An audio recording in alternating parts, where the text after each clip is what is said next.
Semalam kita dikejutkan dengan berita slot dipecat. Pagi ini bangun dengan berita Ibrahim Konate telah meninggalkan klub Liverpool. Statement official daripada klub telah pun keluar dan statement daripada Ibrahim Konate telah pun keluar.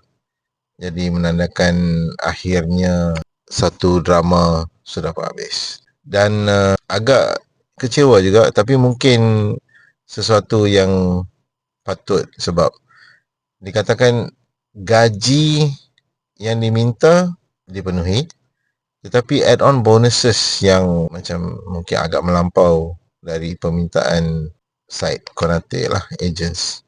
All for the best. Harapnya dia mungkin akan pergi ke satu klub yang akan bagi sign-on bonuses yang tinggi, so dia akan dapat sesuatu yang lumayan. All the best. Terima kasih untuk beberapa musim yang mungkin kita tak kata perfect, tapi malangnya ini usia peak prime dia dan Liverpool kehilangan dia. All the best Ibrahim Konate. Terima kasih.